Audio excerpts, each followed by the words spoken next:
nuestra clase número 2 en esta mañana, 13 de septiembre de este año 2014. El tema es la marcha de la misión. Vamos a colocar aquí para que recordemos los temas que vamos a desarrollar aún, pero también los temas que ya hemos desarrollado. Si nos damos cuenta, estamos prácticamente en la cuarta lección, esta es la cuarta clase. Nos quedan entonces las siguientes. Hemos ya visto la naturaleza de la misión, clase 2, la misión en la Biblia, que fue la clase anterior. Ahora nos toca la clase, el tema es la marcha de la misión. Este fue un cuadro que también ya ustedes tienen en la clase anterior, pero me parece que es muy bueno tenerlo para efecto de que recordemos cuál era el énfasis, de manera de repaso de la clase anterior, el énfasis en el Antiguo Testamento y el énfasis del Nuevo Testamento, ¿verdad? Es completamente a la inversa. Todos iban a Israel a ver a Dios revelado, iban a Israel. Ese enfoque cambia, como miramos en la clase anterior. El énfasis del Nuevo Testamento y el énfasis nuestro en la época en que vivimos es precisamente este énfasis con la misión centrífuga, ¿verdad? De adentro hacia afuera. Bien, para entender mejor el tema de la misión de la iglesia, es de gran utilidad tener un panorama amplio de lo que ha pasado durante la historia de la iglesia cristiana en los 20 siglos de existencia. Imagínense, ver logros, fracasos y desafíos en esta clase es bastante difícil. Sin embargo, esa es la idea. Tratemos de ver algo de esto en forma muy resumida, porque solamente así es que vamos a poder apreciar mejor el siguiente tema, que es los modelos de la misión. Por eso hicimos un cambio en el desarrollo de la temática. Creo que es mejor ver la marcha primero y después que veamos la marcha, que es básicamente el tema de hoy. Entonces podemos ya ver lo siguiente, los modelos que se generaron, que eso es tremendo. Estamos ya mejor preparados para esta clase por los dos cursos que ya se vieron como mínimo, ¿verdad? Historia de la iglesia y también historia de la reforma y otras historias, otras introducciones. Creo que esto nos ayuda, es lo que hemos dicho ya en estas clases, y creo que enfatizamos, ¿verdad? El que ustedes han tenido un panorama completo de la historia de la iglesia, enfatizar todavía hace algunas semanas la historia de la reforma, creo que nos prepara para poder entender mejor el tema que estamos desarrollando en cuanto a curso, pero precisamente nos prepara también para el tema de esta mañana. Vamos a poner paso de muchas cosas. Esta clase representará momentos claves de la iglesia en su marcha de la misión a lo largo de la historia, en función de la misión, ¿verdad? Ese es el énfasis. Haremos referencia apenas de manera selectiva a algunos eventos relacionados con la misión de la iglesia. Esto es importante, va a ser selectivo y ustedes ahí van a recordar muchas cosas que han aprendido. Es básicamente el repaso de un curso que ustedes han tenido en relación a la historia de la iglesia. Aquí enfatizamos algunos elementos, no todos, por efecto del tema, el tiempo. Pero otra vez, en la clase vemos a Dios actuando en la historia de este mundo por medio de personas y naciones. Esto es lo que enfatizamos en este curso. Antes se enfatizaba que Dios actuaba solamente por medio de la iglesia, pero el énfasis y el gran redescubrimiento es que no, Dios actúa de una manera muy integral por medio de su pueblo y también por medio de las naciones, planes misteriosos que él tiene. El ser humano es importante, este énfasis, porque como que nos quedamos también con ese sentido de frustración por aquellas cosas que se hicieron mal, y que lo vamos a ver en esta ocasión. Usted ya lo sabe, este va a ser un repaso, como les digo, va a ser un repaso, pero otra vez enfatizamos el actuar del Señor, pero también la responsabilidad del ser humano por sus acciones. El gran mandato misionero del Señor se ha estado realizando cuando se cruzaron las fronteras de Israel y se fue por todo el mundo. también es importante, ¿verdad? Cuando enfatizamos la historia de la iglesia y el tema particularmente, pero en general el tema de la misión como tema introductorio al curso, ¿verdad? Es cierto, esto es un hecho. Hay muchas acciones misioneras que han sido incorrectas, pecaminosas e injustas. Es tremendo, ¿verdad? Es así, no todo ha sido positivo. Nos toca como estudiantes analizar y evaluar esta historia críticamente para entender lo que ha pasado y sigue pasando. Somos testigos en nuestros días del alcance de esta misión de Dios por medio de la iglesia y los instrumentos que Él ha usado. Y si no nos falta mucho, ¿verdad?, para aprender. Esto no se acaba en el curso. Esto es el proceso de nosotros, ¿verdad?, como estudiantes de la palabra de Dios, en los desafíos que Dios va a ir manifestándonos en los próximos meses, años, el resto de la vida. El plan de Dios se realiza, otra vez enfatizamos, en medio de grandes logros y altibajos en este mundo. No hay un plan A y un plan B y un plan C, ¿verdad? Con Dios no es así. Dios tiene un solo plan y su plan se realiza en medio de esos logros y altibajos que nosotros hemos ya conocido, por lo que hemos ya recibido a través de las lecturas, de los estudios, de la experiencia misma. Haremos una selección de personajes y eventos más significativos en esta marcha del cristianismo. No habrá explicación, porque no hay tiempo, pero sí, los elementos quedan con ustedes. Hay muchos más elementos que quedan con ustedes y ustedes lo van a poder ir digiriendo, como decimos, ir tomando en cuenta las sugerencias que se da en cuanto a tema. Es importante la referencia de esta clase, de este día, la voy a tomar de este libro Historia del Cristianismo, de don Justo L. González. Justo González es un hombre que Dios ha usado en América Latina, es un historiador cubano, americano, hace mucho tiempo viviendo ya en Estados Unidos, pero es, como decimos acá, esta publicación, esto, ¿verdad?, como esquema nada más, como boceto que les estoy presentando, resume de una manera muy clara grandes aspectos de la historia de la iglesia, pero también presenta, esto es lo importante, la perspectiva y el análisis de un investigador y docente muy respetado, no solamente en América Latina, sino en Estados Unidos. Creo que el énfasis que ustedes han estado viendo en mi clase es el valorizar también lo que hay en América Latina, porque antes, 50 años atrás, América Latina no se le tomaba en cuenta muchas cosas.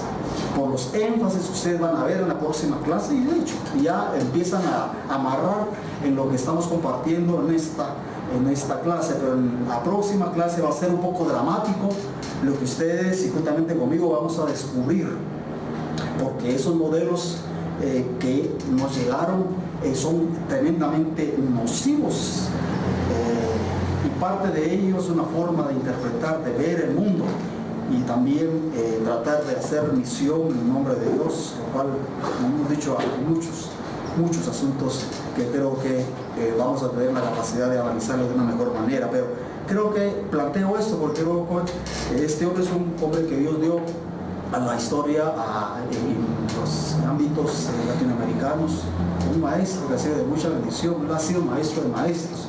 Toda persona va a don Justo González y es una persona que tiene una apertura, una amplitud, una sabiduría, y Dios lo sigue usando mucho. Las referencias acá también tienen que ver con la historia del curso del cristianismo, la marcha de la misión, que es nuestro tema, y obviamente recuerdan, ya no estamos en el Antiguo Testamento, ya no nos quedamos cerrando el canon del Nuevo Testamento.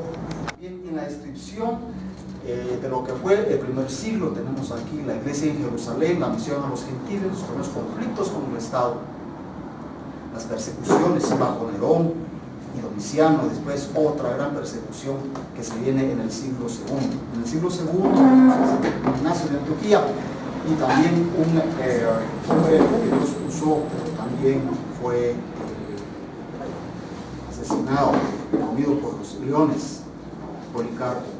Entonces, generamos ahí entonces los grandes elementos en cuanto a los primeros siglos, la defensa de la fe, las acusaciones que habían contra los cristianos, y después vienen en el siglo II los defensores de las verdades cristianas.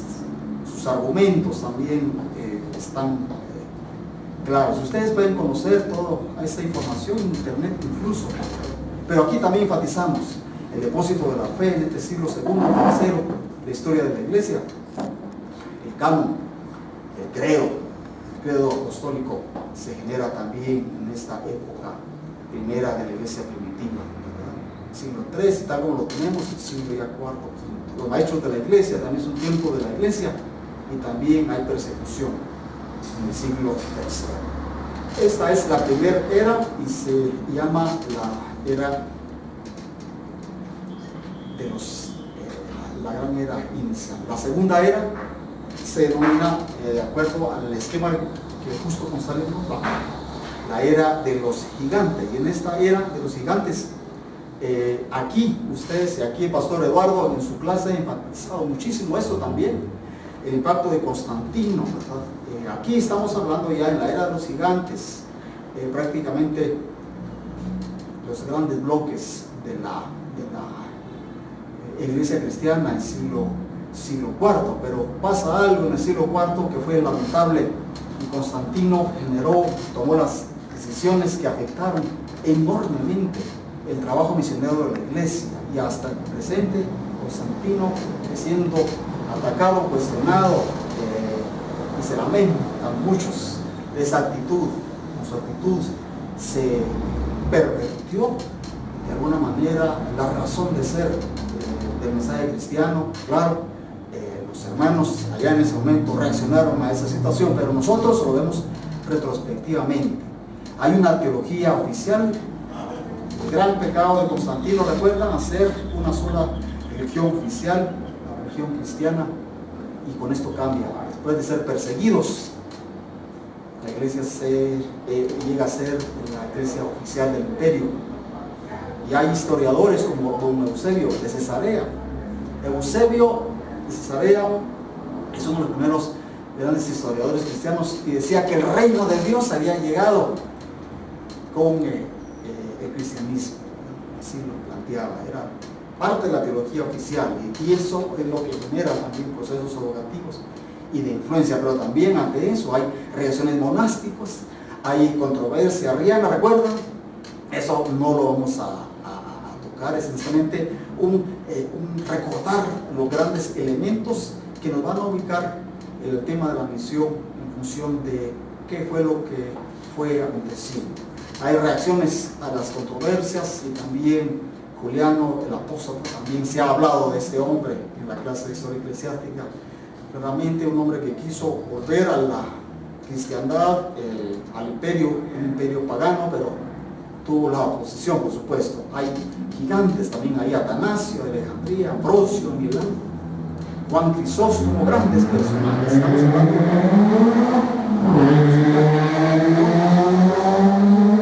Agustín de Hipona.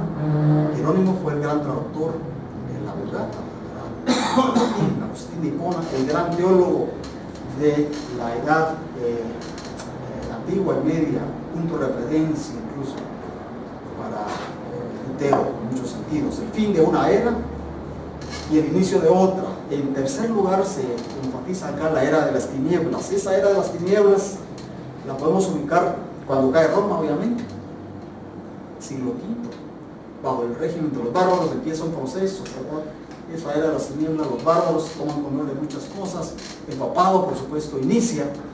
Hay el inicio de ese papado, pero también hay referencia a esas grandes personas que generaron ese proceso. El papado se genera como resultado del liderazgo fuerte de Roma, ¿recuerda? Nada es casual, de alguna manera habían procesos que se dan en función de la hecatombe, el desastre de la caída del Imperio Romano, y los grandes líderes, pastores en Roma, generan un proceso de liderazgo tremendo. Ustedes ya saben eso al inicio, no hay explicación de esto, Gregorio el Grande. Pero también en este siglo que estamos viendo, siglo V también, hacemos referencia a la iglesia oriental, y también un asunto que ustedes ya conocen, ¿verdad? La cuestión de las imágenes. No estaban de acuerdo los de Oriente cómo se estaban usando en Occidente las imágenes, y aquí pues obviamente generó una tremenda controversia, grandes divisiones. Pero también tenemos en la iglesia de esta época, iglesias que estaban en desacuerdo con ciertas actitudes de Roma que estaban tomando el control. Y aquí tenemos también las iglesias que están en contra de esas actitudes, decisiones que se tomaban desde el centro. Estas iglesias, Persia, Armenia, Egipto, Etiopía y Siria. Es interesante ese proceso. Hay también en esta etapa ya las conquistas árabes, ¿se acuerdan? Y empieza un proceso. Una vez se genera el proceso, estamos aquí viendo una vez se genera también fortalecimiento de la iglesia oriental. Inevitablemente se da en una región las conquistas árabes, eso es tremendo, ¿verdad? Los árabes antes, incluso hace unos 30 años para atrás, se hablaba de los árabes de forma despectiva, incluso en función de la historia, porque los árabes aparentemente no tenían influencia en muchas cosas, pero miren, esto ahora ha cambiado tremendamente. Ustedes saben con la noticia lo que estaba pasando incluso, ¿verdad? Vamos a ver aquí algo. Empieza el Islam con su fundador, Mahoma. Miren cómo las conquistas de los califas ya estaban ellos pensando en reducir para su control y para su área, su evangelización, entre comillas, a través de los califas. Y por supuesto, el hecho de las conquistas árabes tuvieron enormes consecuencias negativas para la conquista y el avance del cristianismo, en que sencillamente pararon. Los árabes pararon el avance del cristianismo en todas partes, en el norte de África y también en el área de Constantinopla, y quisieron ir a Europa y por ahí son frenados. Pero eso es parte también de lo importante del movimiento árabe. Generaron mucho rechazo, y por supuesto juntamente se dan posteriormente a esto los carolingios. Aquí el pastor Eduardo enfatizó ya mucho esto de Carlomagno, ¿verdad? Con el Sacro Imperio Romano. Estamos hablando de ese proceso cuando se dan esos elementos en donde el régimen de los carolingios tiene una enorme relación y dependencia a la iglesia de Roma en este caso. En esta misma época surge el sistema feudal, y también la iglesia de Oriente, después de las conquistas árabes, se expande. Como a la iglesia de Oriente, que tenía como sede Constantinopla, es frenada por los árabes, entonces ellos se quedaron estancados. No, gracias a Dios no. Los árabes los frenaron en ciertos frentes, pero ellos empezaron a expandirse por otros lugares, regiones.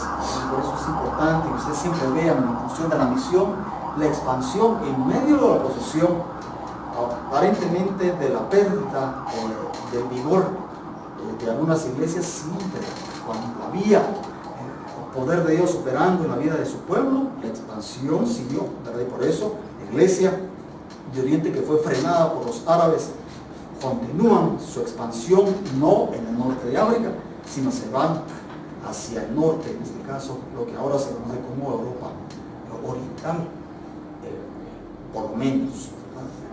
Y por supuesto ellos ya tienen una definición de su relación con Roma. Roma es la capital del Imperio Occidental y ellos manejan todo desde el Oriente, pero hay una relación ya no fraternal, sino que sencillamente es a la distancia, muy bonito. Por supuesto, hay una decadencia, el topado muy fuerte en esta época, y con eso termina el segmento 3. El segmento 4 tiene que ver con la era de los grandes ideales, y ahí ideales son irrealizables, son ideales, son realizables. Si la gente pensaba, la iglesia pensó en grandes cosas. Por eso creo que aquí es lo importante de este periodo. Hay reforma monástica, los monasterios preservaron la pureza de muchas cosas de la iglesia que estaba totalmente corrompida, sobre todo a través del papado, el sistema de ese entonces. Las reformas papales también se dan a través de estas personas. El conflicto entre el pontificado y el imperio es bastante fuerte. En esa época también se dan las cruzadas, y las cruzadas son también un signo interrogante, rojo, cuando nosotros queremos investigar un poco más acerca de ello. Hablar de las cruzadas es hablar de una tragedia tremendamente trágico, lo que pasó con las cruzadas. Tanta gente que murió en esto, creyendo que estaba haciendo el bien. Tanta gente que murió en las cruzadas pensando que estaba cumpliendo misión, siendo fiel a Dios. Y las cruzadas fueron una desviación total también de lo que realmente el pueblo de Dios debería de haber hecho. Pero otra vez los elementos políticos, económicos se dan, y empezamos a ver ahí cómo se dan las peregrinaciones, ¿verdad? Cómo se dan también esas guerras santas. En forma muy formal lo colocan como guerra santa, ¿verdad? Y luego coloco guerra santa, pero otra vez con interrogante, porque realmente sí fueron guerras, pero no, de santo no tienen nada, ¿verdad? Injusto totalmente. Todos los que la realizaron, ¿verdad? Miles y miles y miles de personas viajando hacia diferentes lugares de Constantinopla y también después de Jerusalén para involucrarse en esa matanza, ¿verdad? De todos lados, tanto de los árabes como de los cristianos que iban a salvar a Jerusalén y a quitarle a los paganos de Jerusalén. Y eso, ¿verdad? En nombre de Dios se cometieron esos grandes errores que afectaron el testimonio de la iglesia en todo el mundo, sobre todo en aquella época, ¿verdad? Nosotros lo vemos retrospectivamente, pero imagínense, para aquella gente era su mundo, y para ellos esa era la vida, y daban la vida, y ellos dieron su vida viendo y haciendo esto. Pero para nosotros fue ya viéndolo calmadamente, retrospectivamente, qué tremendo, qué grandes errores.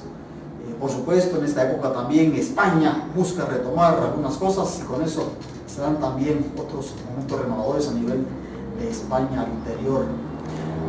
Surgen también en esta época de las grandes ideales, las órdenes mendicantes. Estas son las órdenes que iban de un lado para otro a pedir limosna, ¿verdad? Son los grupos que surgen para cumplir misión. Para eso dejan de tener riquezas y hacen sus votos de pobreza, ¿verdad? Y castidad. Y entre esta gente hay ejemplos, digamos, hay verdaderos ejemplos, gente de fe que Dios usó enormemente. Pero básicamente el precursor Pedro Baldo, aquí las órdenes mendicantes aparentemente no tienen importancia, aparentemente, pero todas estas órdenes que se generaron en estos años existen hoy, la mayoría. Lo importante y el impacto de estas órdenes fue tal que prácticamente existen actualmente los franciscanos. Fíjense de cuánto tiempo estamos hablando, más de 1000 años. Y también acá los más famosos también justamente con los franciscanos, los dominicos, ¿verdad? Santo Domingo, la orden de los predicadores. Todos estos vinieron a América Latina también a generar un proceso evangelizador. Y por supuesto hubo otras órdenes de hombres y mujeres. Eso es interesante.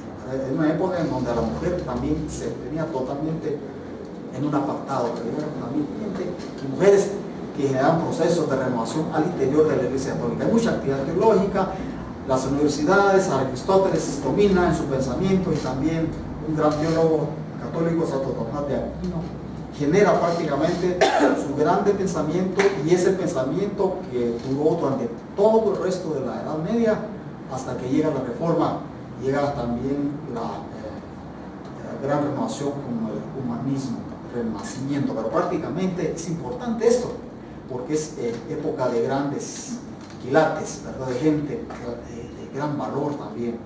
Hay testimonios de piedra, miren cómo lo colocan. No son palabras mías, esto lo estoy describiendo. Miren. Hay testimonios de piedra.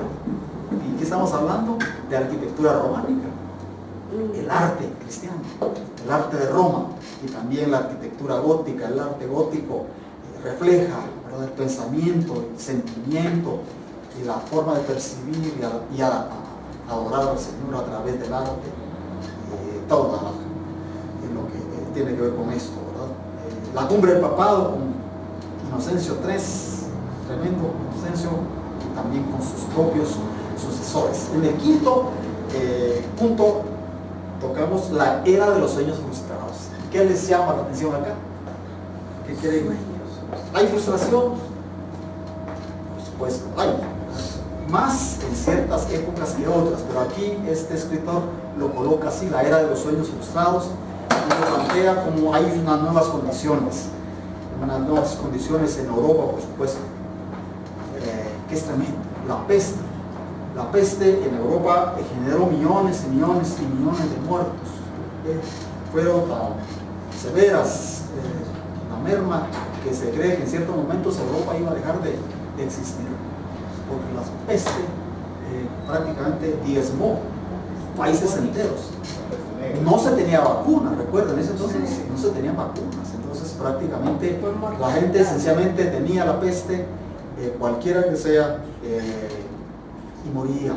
No solamente ellos, sino que sus vecinos, sus pueblos, sus comunidades, incluso regiones completas. Entonces es una situación lamentable por el asunto higiénico, el crecimiento de las grandes ciudades, pero es parte de una situación de la nueva condición, de la urbanización también. Hay una alianza entre burguesía y corona, hay mucho nacionalismo, los países, los alemanes, los franceses, los italianos, los españoles, querían los ingleses, ¿no? Querían, los holandeses querían sus propios países y sus propios, esos generan, ¿verdad?, los elementos que creo que van preparando el ambiente para lo que va a ir después, pero son situaciones difíciles, ¿verdad? La peste, hay en la alianza política burguesía corona como siempre, hasta la fecha, todas las iglesias hacen esto, protestantes, católicas hacen esto, lamentablemente, ortodoxos, no digamos, ellos se llevan las palmas. El nacionalismo, por supuesto, surge. Y subrayo acá, subrayo la peste, porque la peste fue prácticamente terriblemente, no solamente aterradora, sino casi, dicen los historiadores y los científicos, por los datos que dan, que Europa se escapó prácticamente tener mayores muertes a tiempo, y obviamente hay provisión de Dios en esto, ¿verdad? Dios actúa, aquí no es que Dios está aislado, nada de esto. Aquí lo bonito de esto, vemos a Dios presente, pero dando oportunidad a la gente que actúe y la responsabiliza. Pero esto de la guerra de los 100 años fue algo terrible. Esto destruyó también, miren, no solamente había peste, sino también se genera una guerra terrible, 100 años que quedó marcado para Europa y para la humanidad. El papado, obviamente, aquí es influenciado por Francia. Hay un gran cisma de Occidente. Ese gran cisma se enfatizó en una de las clases, 2 papas electos al mismo tiempo. Querían 2 papas al mismo tiempo. 3, ¿no? Y después hubo 13 y increíble, pero eso provocó grandes sismos y también mucha gente molesta, desanimada por esa situación, frustrada por esta situación de los líderes. Pero recuerden, esas eran las iglesias, no había otras referencias, ellos eran los grandes líderes. Y sobre esos líderes vienen las grandes contradicciones, cosas que ellos ven. Pero normalmente en medio de esas grandes situaciones incómodas, frustrantes, pero también surgen, Dios envía personas claves que renuevan también las sociedades. Con Cliff se recuerdan este personaje, lo han visto ya, esto lo hemos visto en las clases anteriores, el pastor Eduardo. También ante esto hay alternativas místicas, alternativa académica, viene el Renacimiento y el humanismo. Sobre eso también vienen personajes como Nerón. El fin del Imperio Bizantino termina como tal, empieza otro proceso.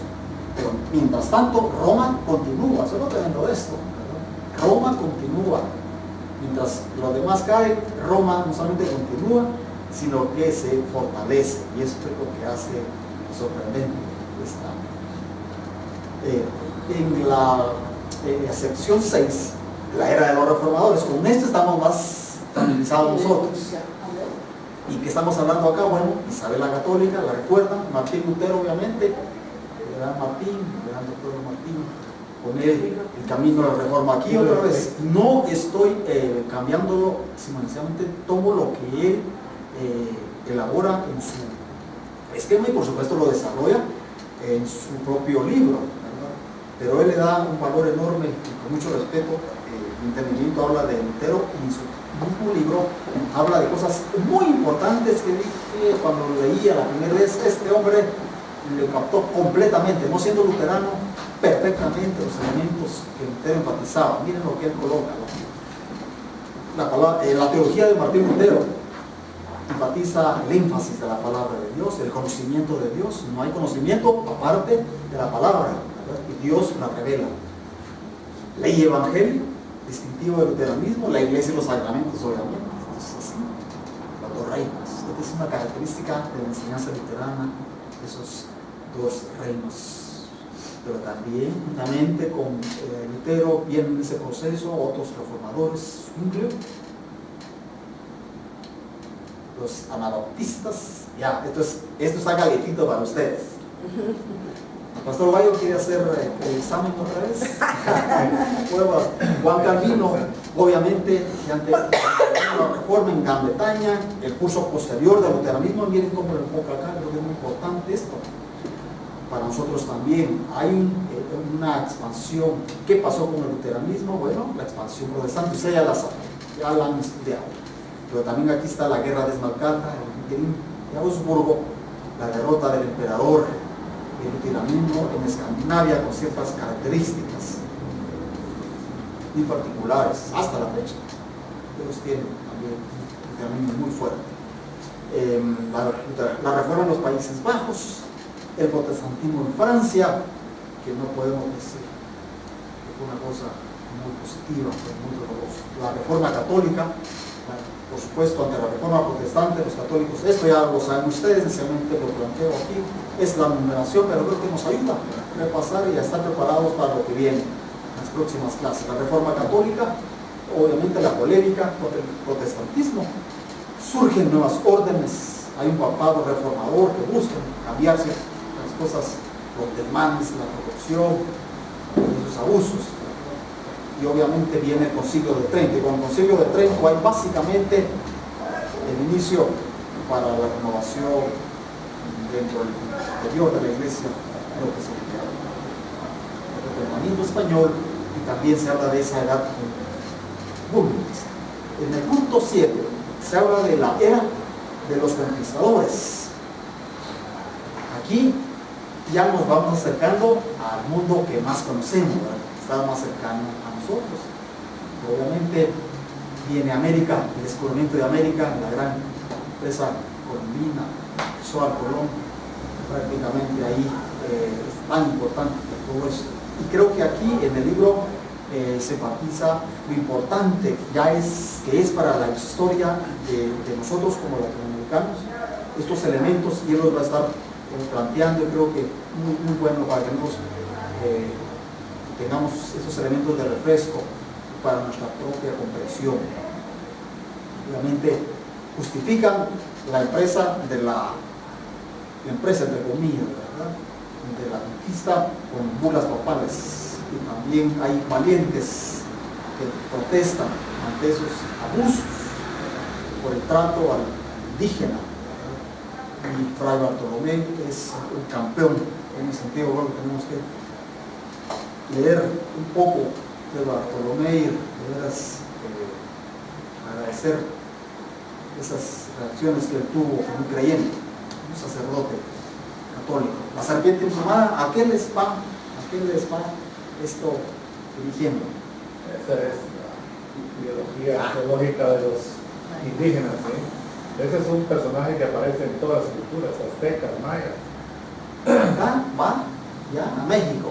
Primeros encuentros con los indios, Tenochtitlán, por supuesto, ¿verdad? Pero ya en la cercanía a lo nuestro, ¿verdad? Castilla del Oro, se van o se vienen hacia, aquí se van hacia Centroamérica, pero vienen para nosotros, vinieron para los conquistadores. Nueva Granada, Cartagena y Bogotá. Pero miren cómo acá también en Nueva Granada se dio un apostolado entre los indios. Miren qué lindo esto, también. Hubo San Luis Beltrán, y él básicamente tiene un ministerio entre los indios y lo reconocen como apóstol entre los indios, también otro. San Pedro Claver, también una persona que Dios usa y envía para servir y ser de elección misionero entre los negros. Indios y negros estaban prácticamente, eran los esclavos en América. Cristo. Los hijos del sol, Perú, por supuesto, Francisco Pizarro, la Florida, con influencia francesa y española. La Florida también entra también acá. El Virreinato de la Plata, los portugueses en África, hacia donde nace el sol. Y ahí estamos hablando de San Francisco Javier, que va hacia Brasil también. En Brasil básicamente es tan fuerte el ataque contra el indígena que inicialmente lo eliminaron. El nombre de la iglesia es terrible. Obviamente hay cruz y espada y esto es lo que se estaba hablando. La era de los dogmas, el punto 8. Prácticamente aquí están hablando de las grandes afirmaciones de la iglesia, pero también de las grandes dudas por el pensamiento, los grandes descubrimientos. Hay dogmas, hay dudas, pero miren, aquí también otra vez lo que subrayo, lo que tengo subrayado, tiene como mucho énfasis y mucho repercusión en la historia en los años posteriores. Creo que eso tiene que ver con nosotros también, pero básicamente esto afectó muchísimo el testimonio de la iglesia.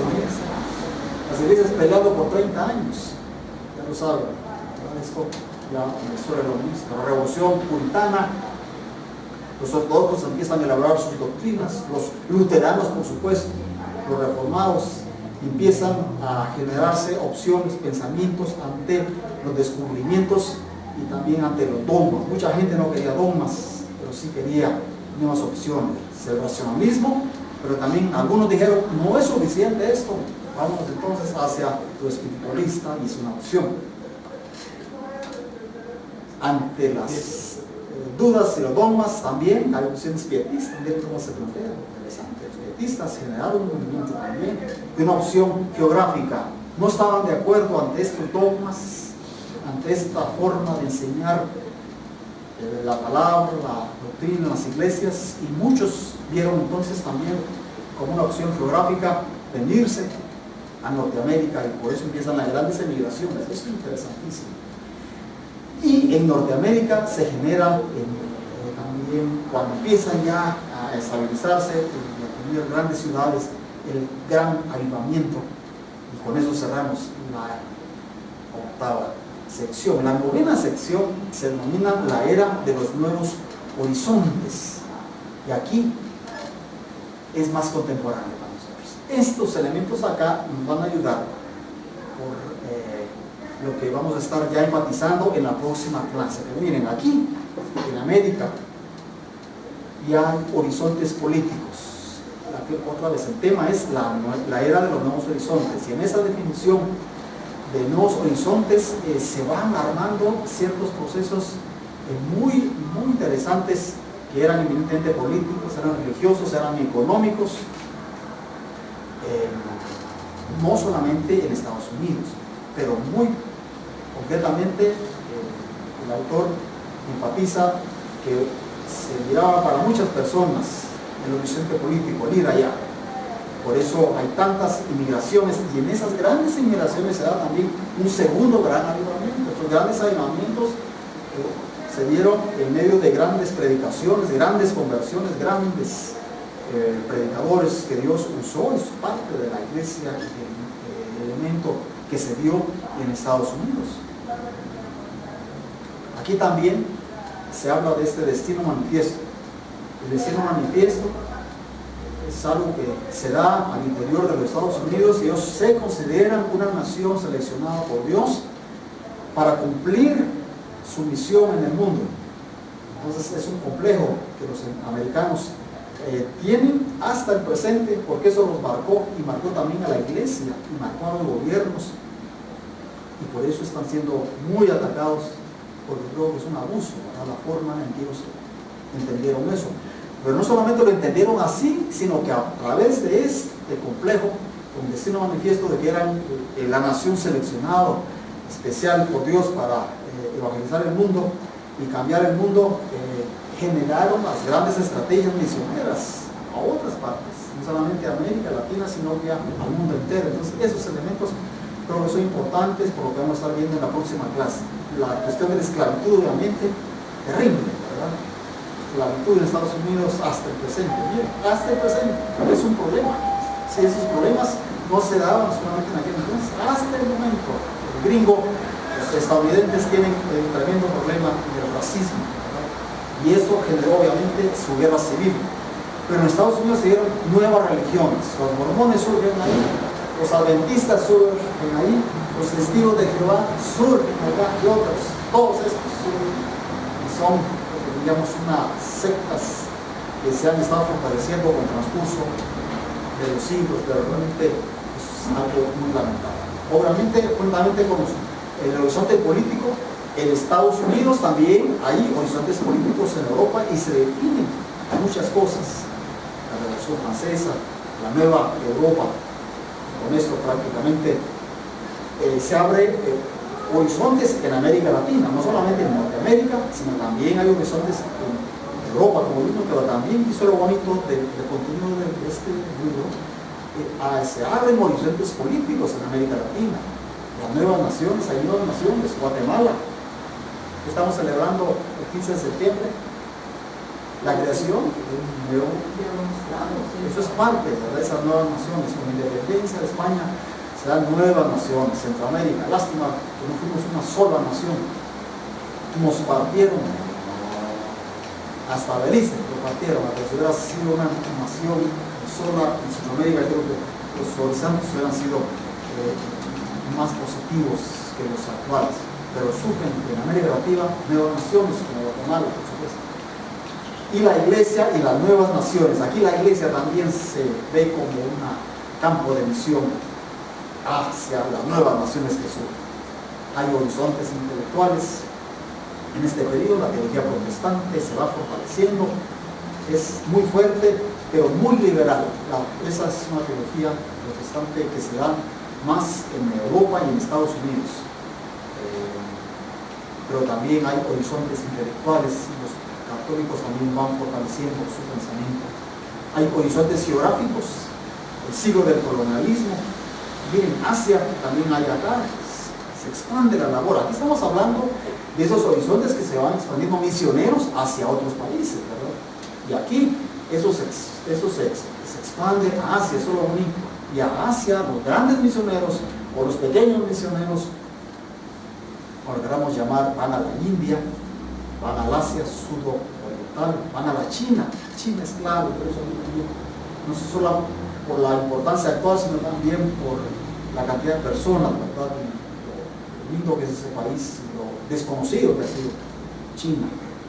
Japón, ¿verdad? ¿Dónde creen que hay más población cristiana en ese momento? En Asia. En Asia, en este momento, aquí estamos todavía un año, un siglo y medio. Aquí, actualmente, es un paréntesis, actualmente, ¿dónde no hay cristianos? No hay, en China creo yo que no hay. ¿Dónde? En la India, en Asia Sudoriental, en la China, Japón o Corea. ¿Dónde creen ustedes que hay más cristianos? Más o menos. Más. Porcentualmente en Corea. China. En China. Pero no porcentualmente, sino que En cantidad.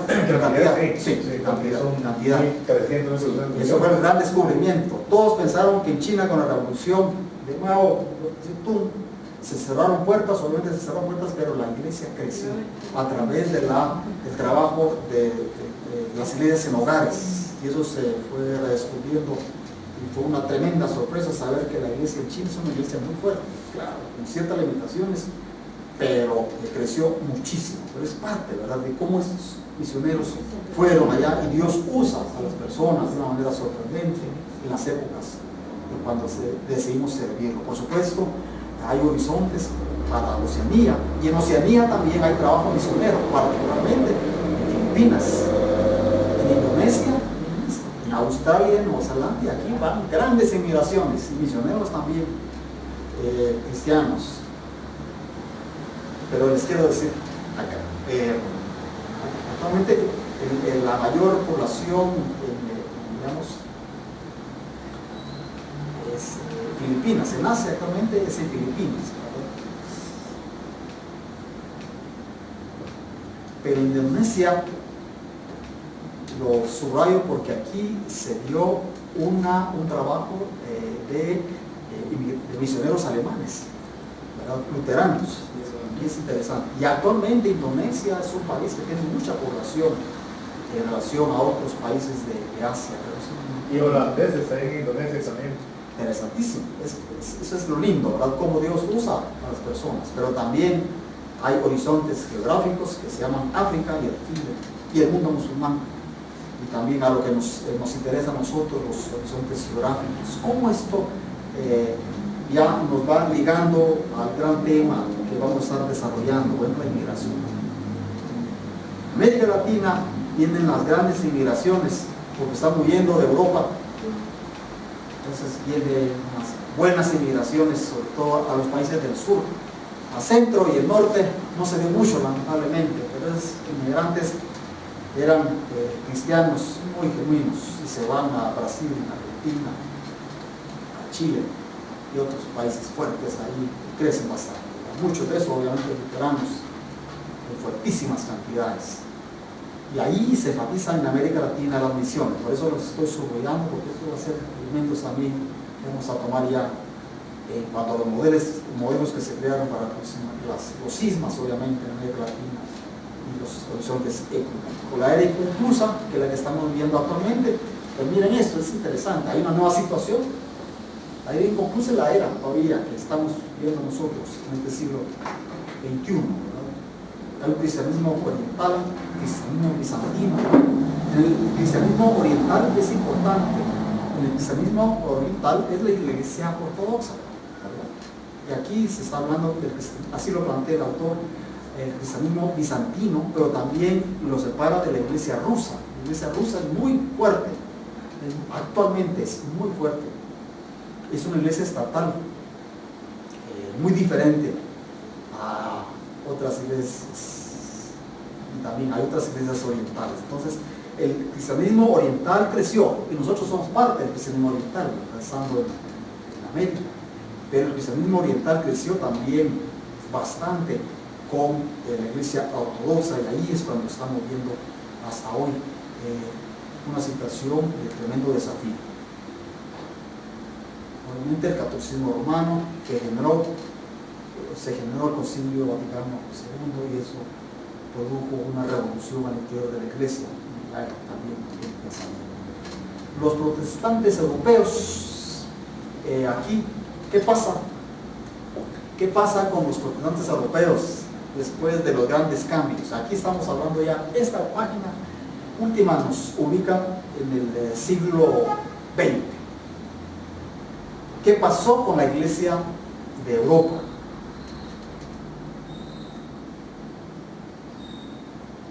La Primera Guerra Mundial hizo secuela. La Primera Guerra Mundial destrozó Europa. Hubo muchas secuelas. hay nuevos conflictos. Tras la guerra, obviamente, se dieron otros procesos, pero también juntamente con el protestantismo europeo hay un protestantismo norteamericano, y ahí se evalúan o se puntualizan algunos elementos que creo que es parte de una reflexión para que ustedes y yo podamos como entender el fenómeno de muchas cosas que nos han llegado incluso a nuestro contexto de América Latina. Si a Europa la destrozó la Primera Guerra Mundial, hubo secuelas, el protestantismo norteamericano tiene grandes problemas por la Primera Guerra Mundial, hasta la Gran Depresión, esta Primera Guerra Mundial, 1914, 18, ¿verdad?